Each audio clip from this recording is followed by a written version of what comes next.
Bonjour à tous et merci d'être là pour ce temps de méditation biblique. Quand je lis l'épître de Jacques, mon attention est systématiquement retenue par un verset qui est finalement assez difficile à entendre. Il s'agit de Jacques 4, 17 et je vous le lis.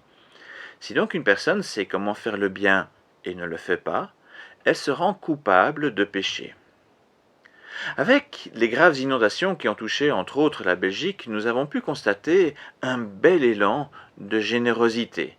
Non seulement cela réjouit le cœur, mais aussi cela donne de la motivation à poursuivre dans cette voie. C'est une forme de justice où ceux qui sont dans l'abondance partagent avec ceux qui ont tout perdu.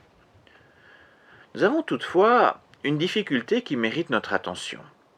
Les grands élans de solidarité sont généralement boostés par nos émotions, et tant mieux.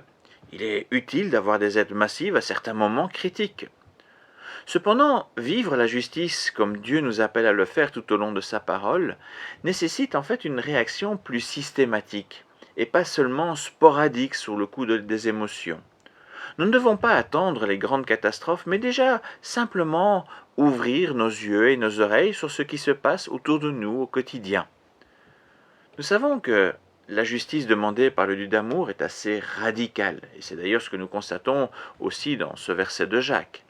Elle ne se contente pas de bonnes actions sporadiques, mais elle implique en réalité toute notre vie, nos projets, notre façon d'agir. Le verset en Jacques commence par les mots « si donc une personne, etc. » Ce donc, qui est mis en début, indique que Jacques donne là l'aboutissement de sa pensée. C'est pourquoi je vous propose de nous intéresser à ce qu'il dit juste avant. En fait, juste avant, Jacques évoque ceux qui font des projets d'avenir pour gagner plus d'argent, plus de richesses. Toutefois, il rappelle que seul le Seigneur est maître de l'avenir, et qu'en toute chose, nous dépendons de lui.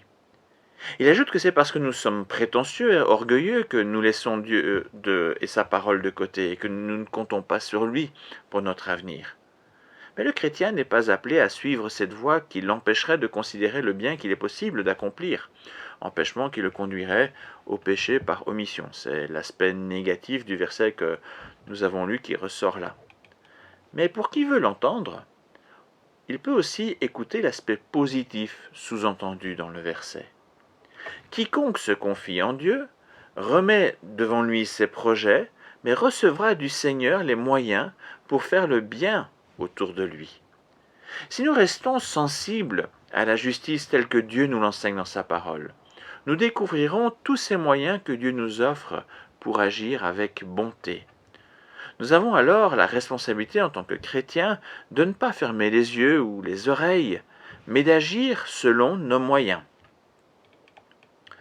Alors même si on pense généralement à la solidarité en termes financiers, nous commettrions une grave erreur de ne considérer que cet aspect. Le Seigneur nous appelle à être au service les uns des autres selon les dons qu'il nous a donnés. Quand nous gardons ces dons pour nous-mêmes, nous nous empêchons de faire le bien qui est à notre portée.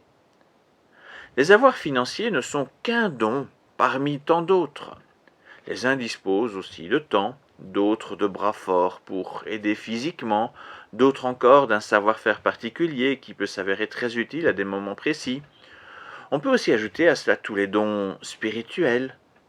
À tous, Dieu donne des moyens particuliers pour venir en aide dans plein de situations spécifiques, de sorte qu'il ne manque de rien à personne. C'est de cette façon qu'il nous propose de vivre selon sa justice et son amour.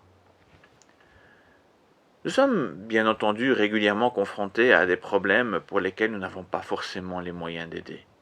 Mais il est aussi vrai que nous rencontrons également pas mal de situations pour lesquelles nous avons quelque chose à offrir.